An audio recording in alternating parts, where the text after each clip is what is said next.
Welcome to Also Consider This, the podcast where we value nuance, perspective, and knowledge so that we all can be also clever thinkers. I am the second most famous Alastair on the podcasting scene. And my name is Guo Feng. So, you are smiley on the camera now, but lately you seem to be a bit grumpy at times. So, what's on your mind? Well, I think recent news that's coming out from, I think, especially local side, it seems as though there's a lot of anger. I mean, since, I don't know, May or June, there's like all the train breakdowns and everybody is like complaining online. Then we also covered the beef between like food reviewers and the whole hoo-ha about the hawker food review, which we covered last episode. I think the most recent one in the public consciousness over the past week was the Megan Khung murder case by her parents, her mum and then the boyfriend, and that whole child protection lapse in the child protection services thing. Then like even the minister came out to apologize. I think that one is like the most central in the public consciousness. I think it's not just right now, but it has been in like the national kind of like zeitgeist for like the past few months. And then of course internationally we have things like your climate activists that's doing all the How dare you? Yeah, how dare you kind of thing. And then of course globally there's also like what's happening in the Middle East, and of course even at home I think there's this idea of like identity politics. Is there a place here in our national psyche kind of thing? So like it seems as though everybody is angry about something, but to me it feels somehow of like, yes, it is a reaction, but sometimes it can be an overreaction because we are just being outraged at things that has already happened. And then it seems as though like we are crying over spilled milk, that the incident has already been done and dusted, gone. Why are we reacting this way? It seems as though like we are just addicted to that outrage instead of like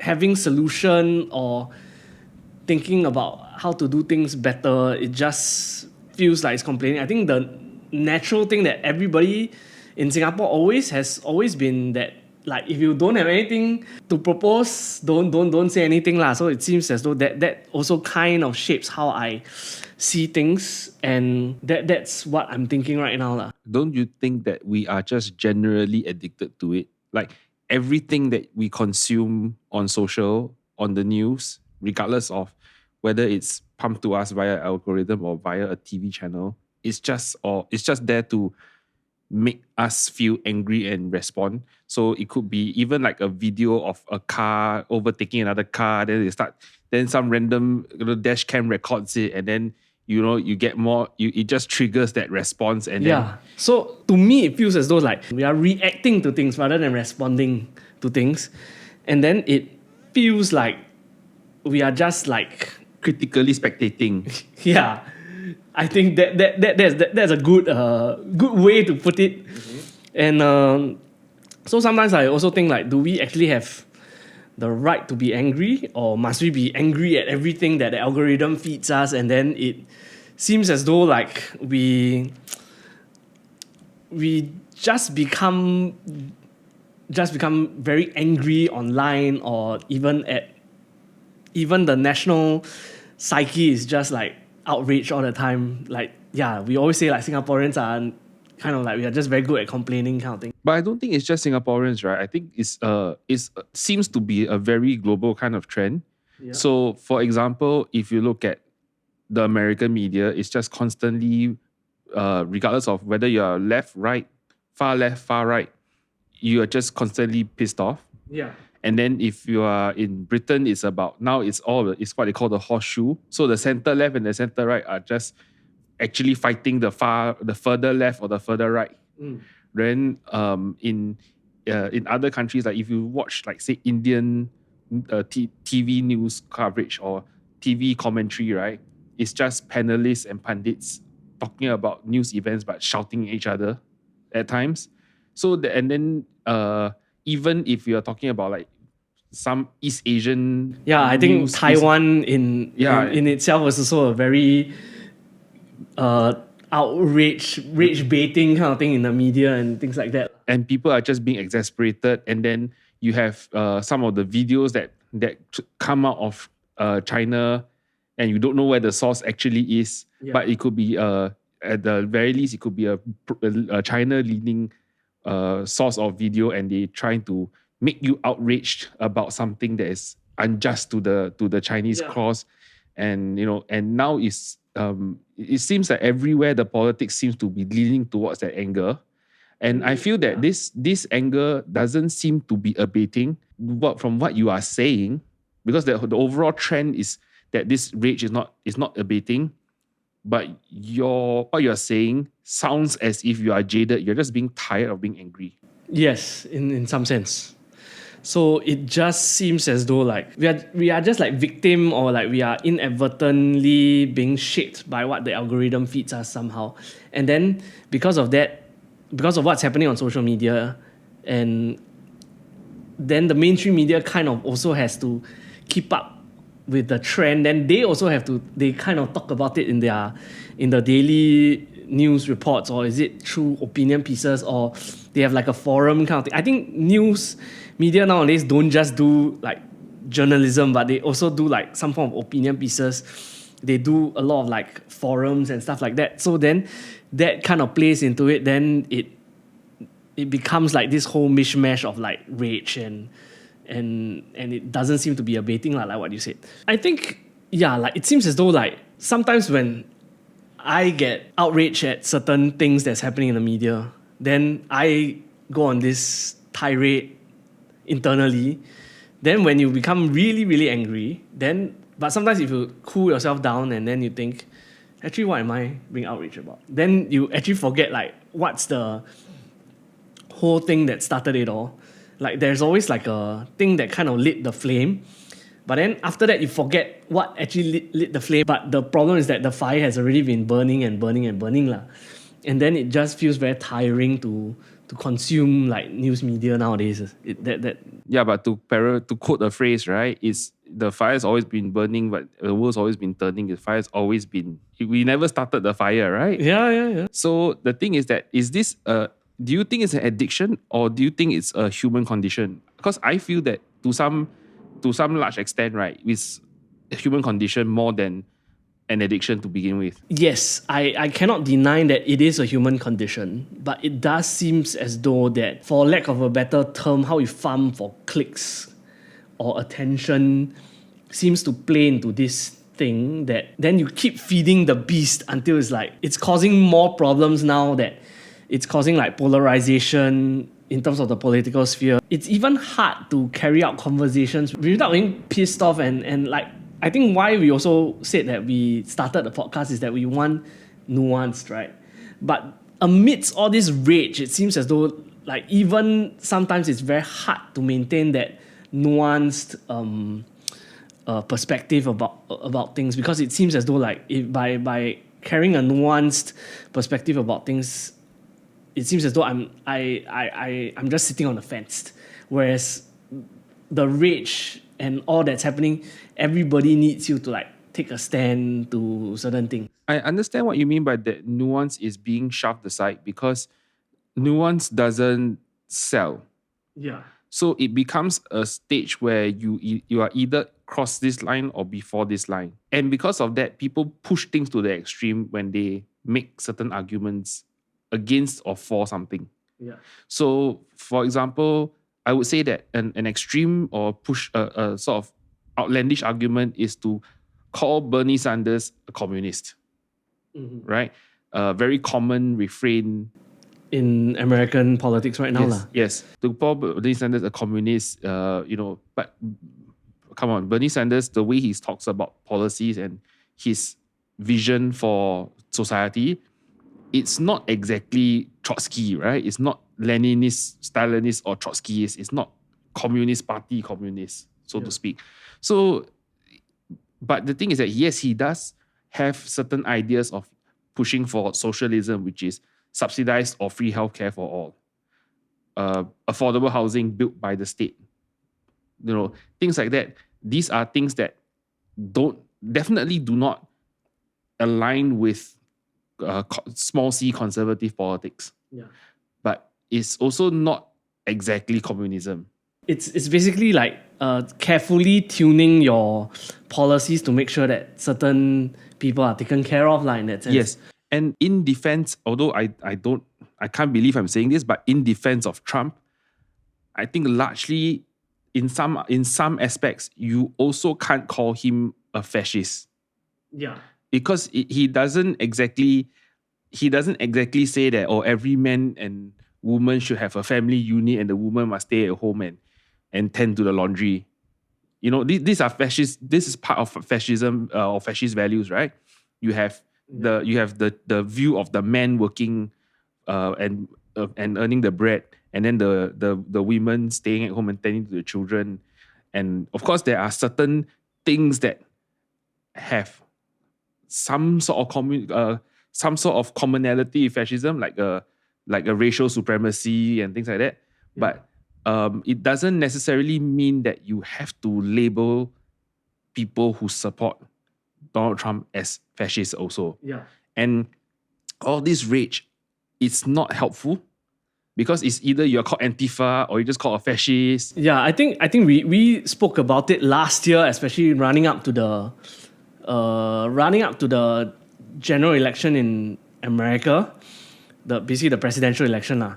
And then also we spoke about it after the presidential election, where it seems as though we are quick to put people into camps and boxes. Yeah, boxes where it's like, okay, like if you believe in this means you cannot believe in that.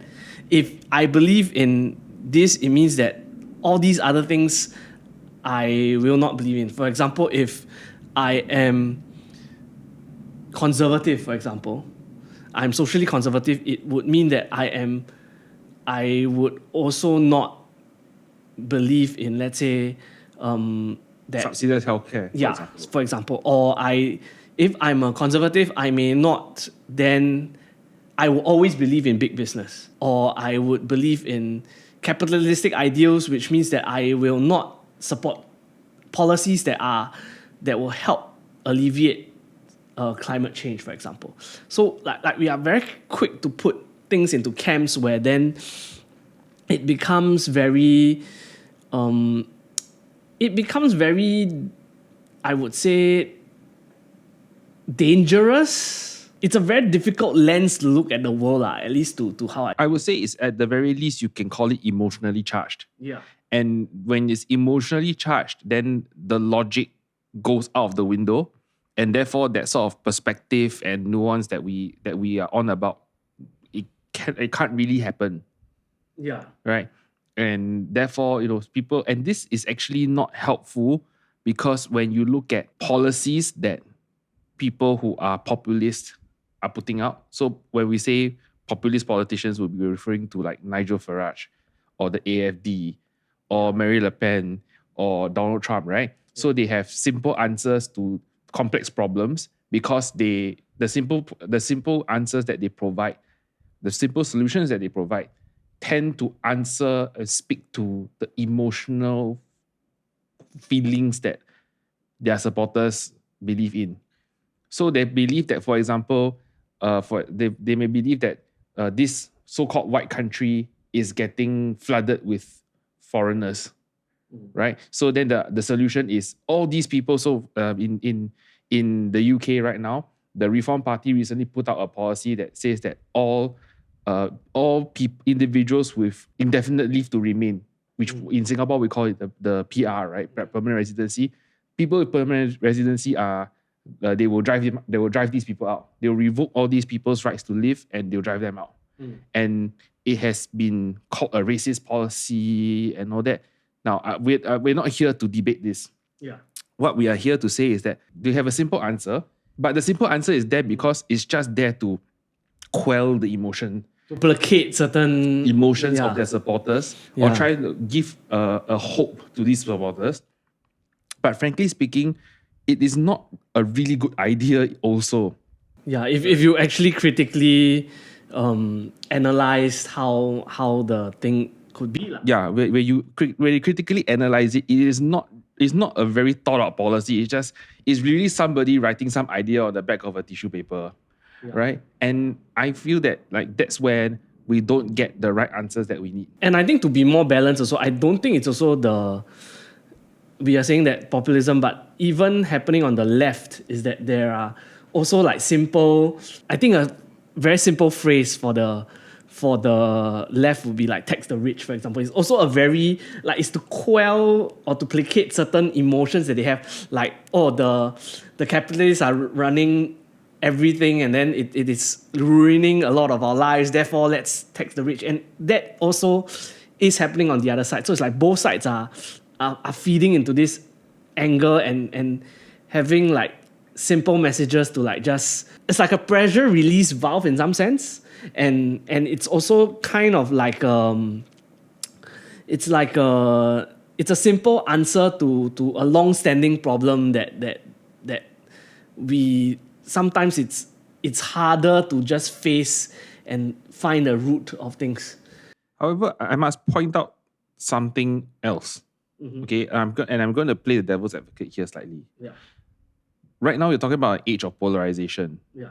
Okay, but there was a time, if you looked back, say, now it's 2025, if you look back, say, 15, 16 years ago, there was this mood amongst the British electorate, if you observe their politics, that they say that all these parties are the same.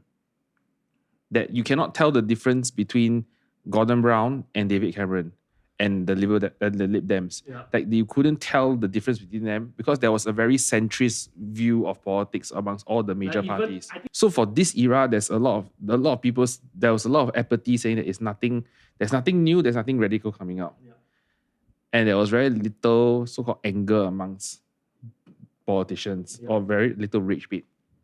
And my point is this: the rage matters also because it's a representation of concern and a show of engagement to the issues. So it's like having a climate activist that is not angry, right? Does not make sense. Because if let's say if you call yourself a climate activist and you are so passionate about the environment, if you're not angry with oil companies that are totally ignoring the environment and just polluting everything and letting go of all the carbon, then you could say that this climate activist isn't really that much of a climate activist, is she? Like, can you imagine a Greta Thunberg that's not angry? It doesn't make sense, right? Yeah. To some sense, yes. And like that's why I would say that the total opposite of what we have now is apathy. Like it's just people don't care. Yeah, in like indifference to anything everything that's happening lah. Yes, and I would like to point out to a book I read many years ago. So it's this book that a lot of people read before. A lot of people referenced before. It's called The Road Less Traveled by this writer M. Scott Peck.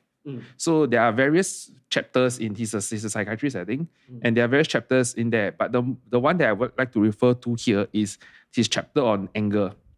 Right? So his description of anger is that people are angry because there is a physical or mental boundary crossed. So, for example, if someone crossed your fence into your property, you'd be angry. Yeah, right. That's it's mine, so that's the most simple expression, right? So, the guy cut my lane when I'm driving. There's a boundary cross. You go into my space, therefore, and we have this possessive feeling of the road. So, therefore, I feel angry, right? So, and then if you talk about issues, so you are basically crossing a boundary in my mental space, so to speak, and therefore you are angry. Yeah. So, and his suggestion, which I tend to agree with, is that the emotion is evoked when the boundaries are crossed. So it means that people are angry because things matter to them. Yeah. So if it doesn't matter, then you wouldn't be angry at all. So wouldn't you say that we need that anger anyway? Yeah, to some extent. I guess I do understand where that comes from because I think that's a very helpful perspective. take about the idea of boundary, because I also deal with anger as an emotion personally, and then I never see it until someone pointed it out to me. About to the gist of it is that there is this idea of like, because you felt that your boundaries are violated, that's why you're angry, and then the anger is supposed to help you to be able to kind of stand up for yourself and then to iterate your boundary to others lah, so that you don't repeatedly get like trampled upon, that kind of You feeling. have to fight back. Yeah. Yeah. But I think what I'm more fearful about is the idea of the fight back, which is like that fight back it's kind of feel as though like it is getting more and more like it's more and more it's not a measured response. It's not like a proportional to the outrage sometimes, and it's happening. I don't think it's just like I don't think it's just pertaining to the political arena, but it also kind of very clearly, I think in local terms, let's say for example, the most recent one about, let's say, the cycling lane implementation, right? I mean, there's so many debates that happen on Parliament and people were like proposing this.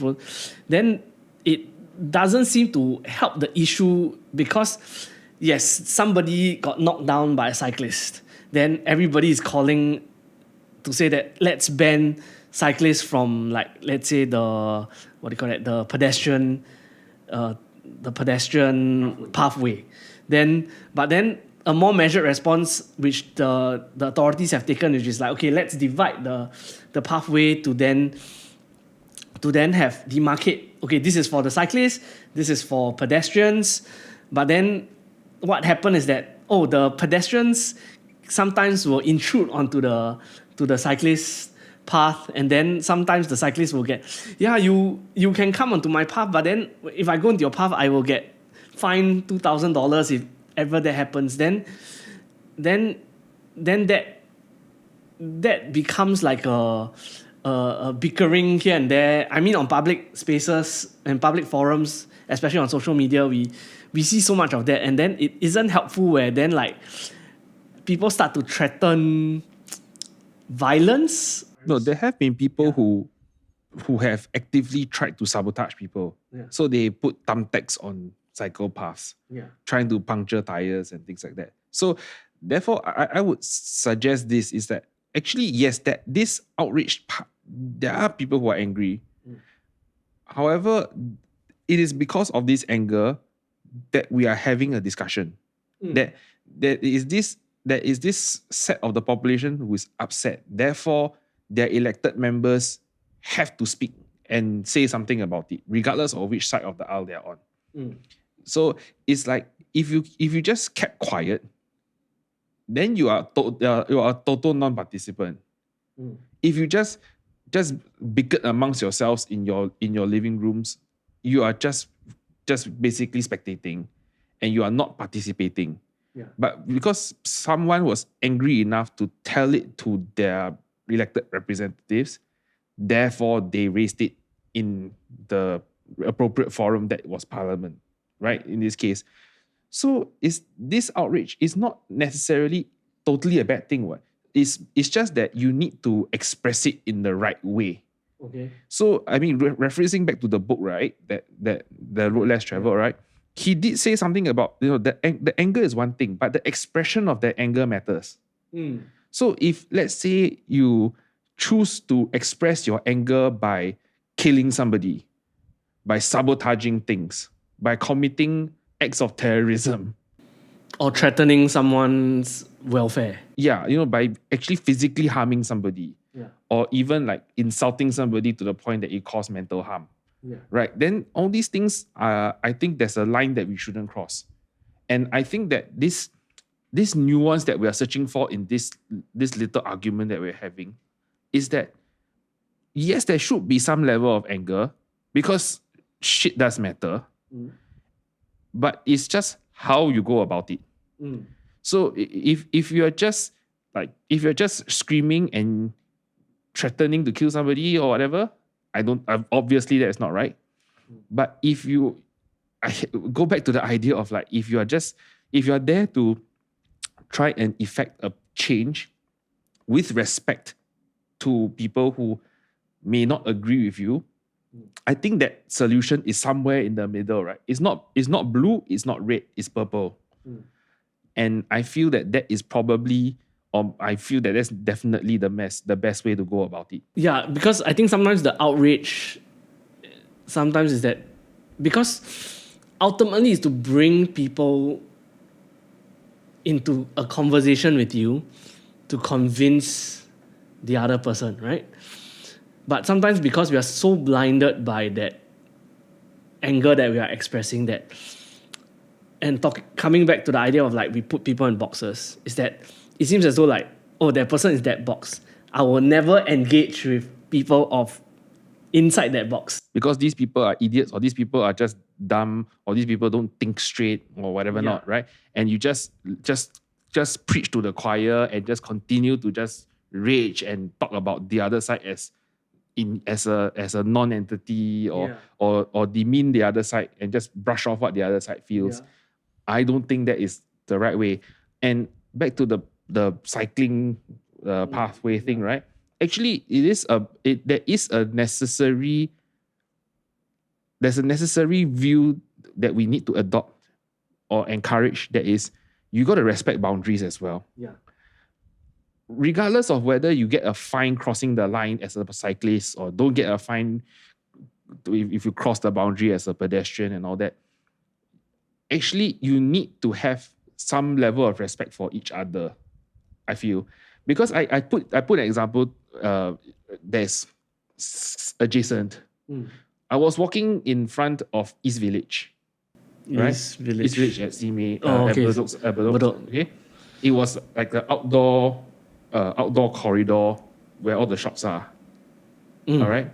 And I was walking, I was not walking on the front of the building that's alongside the road. I was just walking at the corner of the building outside. And I heard a very weird horn. I heard a horn behind me. It sounded like a motorbike.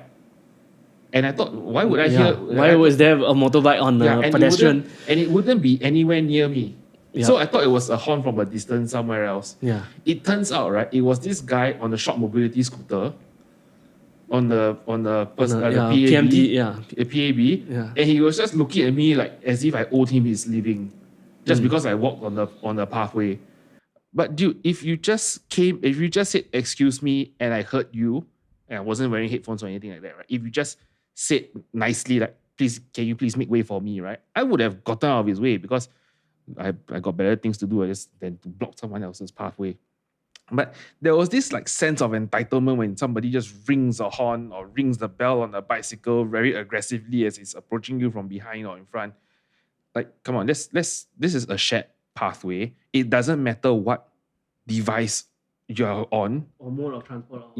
So so long you are reasonable, it's not as if there's some big motorbike coming through, right? Then just be civil and be respectful. And I think that is a better way to go about it than just being angry and start shouting at people and things like that. I think that expression of that anger matters. Yeah. And sometimes you really don't need to be angry. You just need to be respectful. Yeah. And what about the part, especially I think in local Singaporean terms, is that we always say that we don't if you are just complaining and you don't have a solution to things, then don't say anything. Then what would be that an appropriate response, in the sense that, do we have no right to be outraged, or what's the proper expression to that thing? I mean, it sounds a bit like the last episode, right? We say that if you got nothing good to say, don't say it. Yeah. That basically. And that just triggers the rage in me, because if you have something that you feel that should be said, you should say it. It's just that you have to say it respectfully. Yeah. President Taman, respect for all. Yeah. And I think that's also something that kind of hit the nail on the head lah. Because I recently read I think it's her personal opinion on social media. So the ex-ST Bertha Hansen, so she said something about like do we actually need to legislate, especially in Singapore, do we need to legislate every single thing? Like, for example, we need to legislate like whether people can like where having legislation is one thing, but then using it to like push, or I don't know, I think the Chinese term is like we use it to 压人啊. Yes, but I put it this way. We have this mentality to some extent as Singaporeans because we have had a history in the first generation of leadership where things are legislated to stop uncivil behavior. Like no littering, no spitting, that kind of thing. And the attitude of the lawmakers, of the people that they are acting against, is that these people cannot be controlled. And the thing is, right now, are we still a society that cannot be controlled? Are we a society that cannot think without legislation? Are we a society that cannot do the right thing without having a bit of care for the next person? Right? Are we a we first society? Yeah, and this sort of thing. I mean, yes, we laugh at the tagline, but it is really because you can't legislate for every single thing in the world, right? There's bigger fish to fry. Why should we spend so much time legislating cycling pathways when we should be legislating things like how do we control the use of AI so that it doesn't encroach into our public security space, for example, right? So we shouldn't be just, therefore outrage, therefore we clamp down with a law. I think that is not a sustainable way of living and running our country also. Ultimately, we are if you look at the zeitgeist of things, it's always one outrage after another. And ultimately, I think we can safely conclude that we should be active participants. However, we shouldn't be led completely by anger and start acting out in very aggressive or even violent ways towards each other. We should have some level of respect for each other. And we shouldn't dismiss each other because you are under this banner, you're under that banner, you are of this party or that party, or you have a certain belief or identity and things like that. I think it's necessary to go at each other with a level of respect, and then that anger can be channeled towards solving differences rather than using the anger to hurt each other. Okay.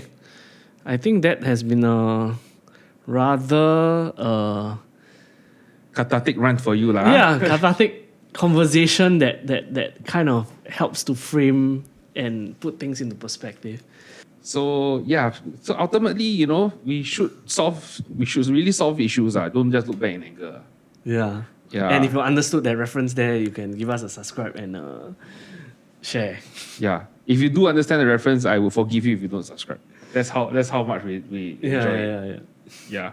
But please don't just critically spectate. Just come and participate. Yeah. We will be honored if we are called critical spectators.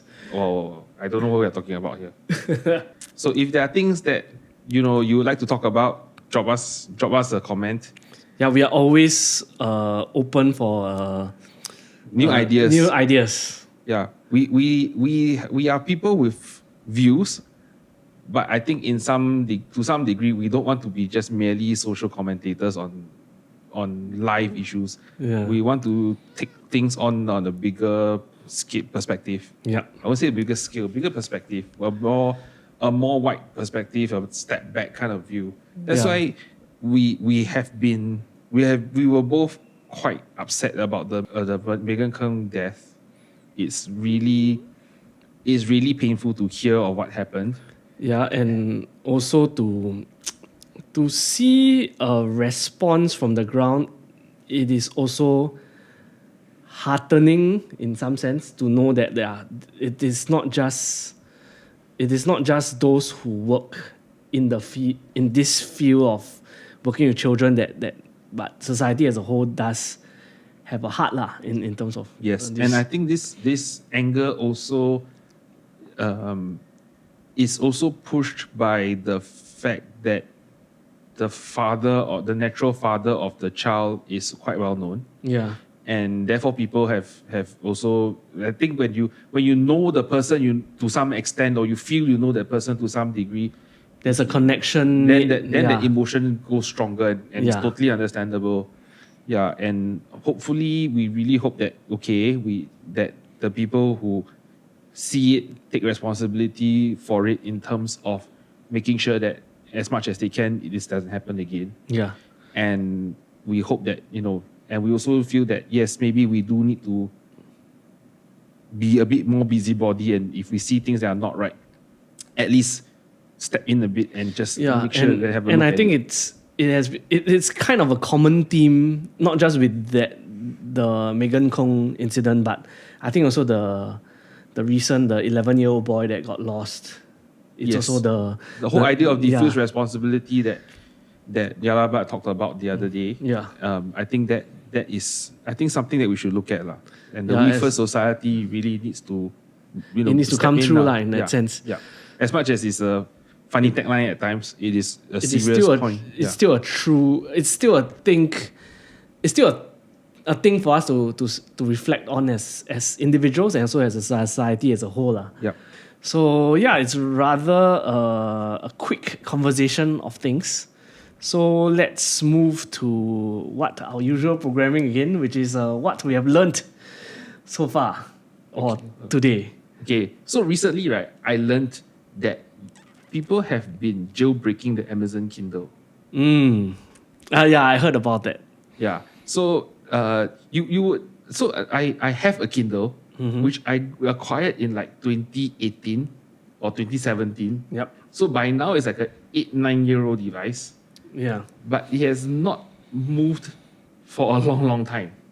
Because for a start, I honestly don't really enjoy reading books. I'm a very audio or visual reader or learner. So if let's say I have a problem to solve, right, I would search for an instructional video on YouTube rather than read the instruction manual. If it's a step-by-step guide on the internet, let's say something that is on GitHub, right?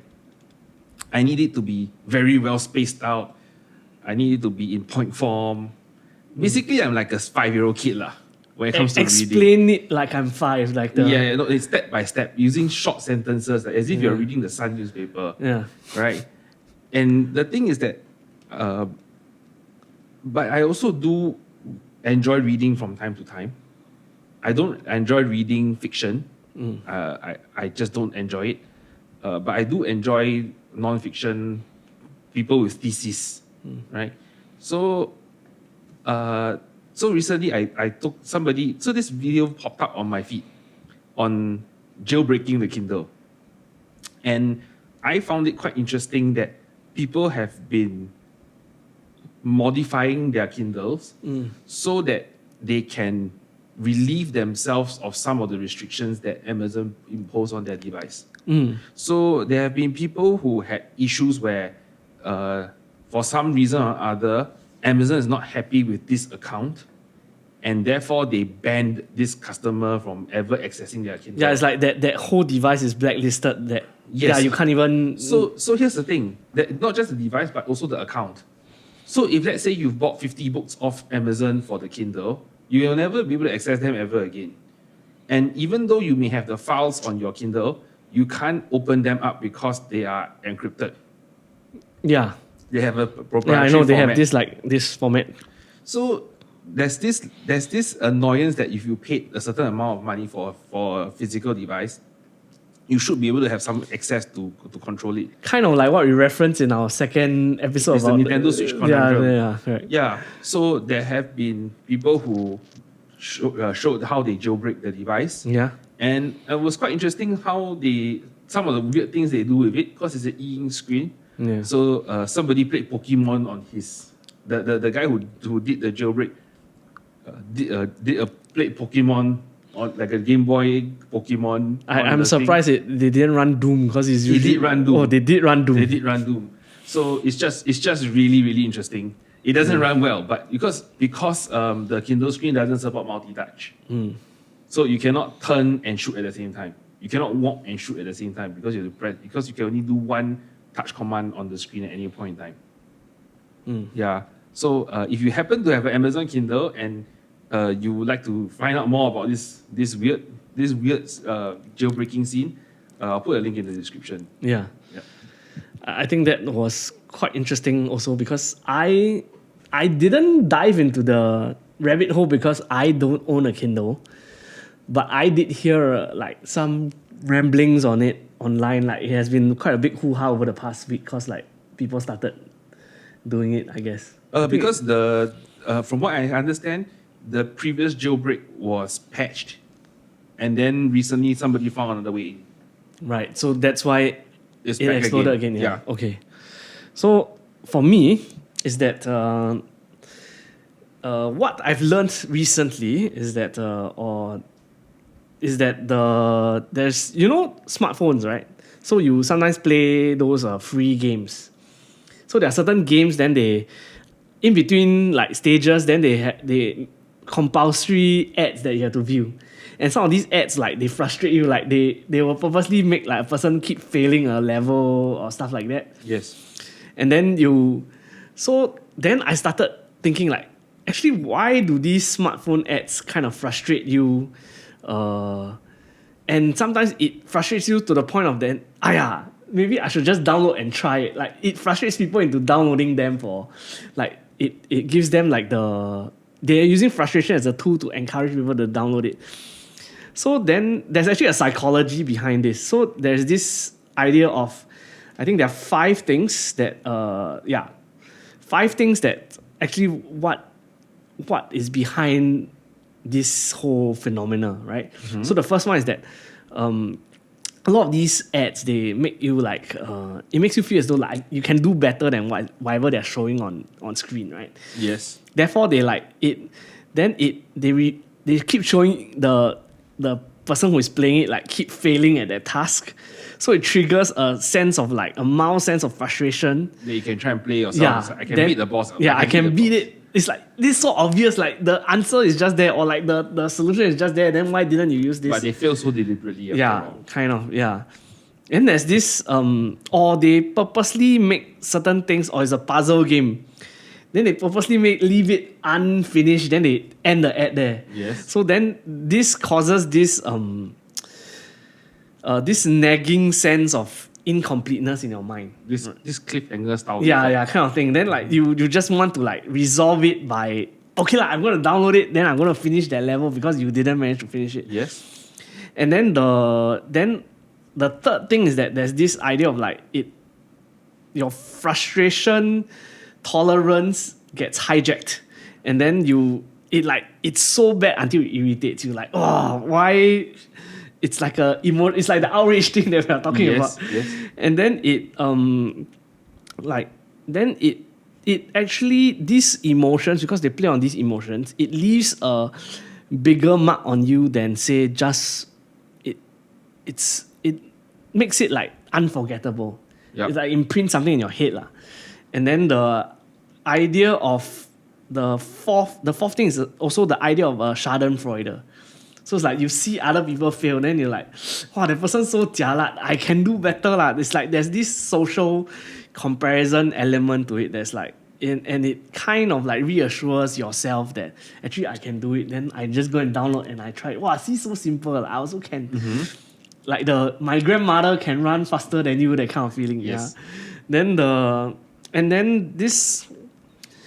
the fifth and the last thing is that a lot of these smartphone ads is showing a game that's like quite simple in mechanics. Like it's just a puzzle matching thing, or it's just like a shooter that's like just like random bullet storm kind of thing. Yeah. So it's like it makes these things feel very accessible. Like I can just download, try, and then like Yeah. So it's like brainless kind of a game. Then it has a high payoff because if you actually accomplish it, see, I can do it. So this whole idea is that these 5 things, it basically weaponizes your frustration and curiosity. Then it triggers an emotional response in you. Then it makes you feel so frustrated that it's like, okay lah, I'm just going to download and It's I'm going the same mechanics that they would use on a claw machine. Yes, to some sense, yes. I Like never made that connection. Like but you see that prize hanging precariously It's like, at the exit, and you know you could probably do it, but there is something insidious inside there that just won't let it happen. yeah. And then it just makes you like, just one more, just try. Yes, and then you try, and you may have lost too much. Yeah. You have sunk too much, and when you sink too much, then there's a sunk cost fallacy. Yeah. When actually maybe something inside there is not tuned to let it drop in the first place. Yeah, and sometimes it's like it's not worth the investment to even. Not even the money investment, not even worth the time investment. Yeah, so that's something that I find like I could finally find like the words describe this whole feelings that I see this happening. So it's like, wow, interesting. Yep. So that's that. Right. So if you enjoyed our perspectives, if they set you thinking, like the old Today newspaper, Yep. please drop us a like, drop us a subscribe. You know, if it's just a click of a button, if you feel something strongly, drop us a comment. If you don't want to be publicly shamed by other people who don't like your comments, you can just DM us. Yep. You know, we really enjoy it when people Engage with us. genuinely Yeah. with us. All right, we don't need rage, we don't need angry stuff in our inboxes. We have lives to lead, and we can get sad. You know, we are humans too. We're humans. Yeah.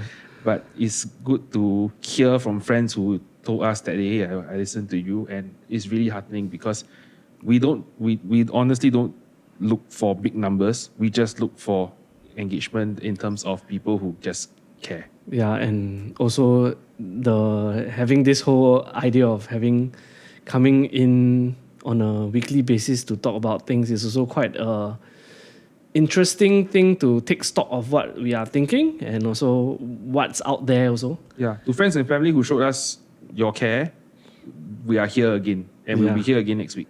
We will be back again next week with something slightly different. Yep. Right, so do keep online. We will still be back here on Monday again.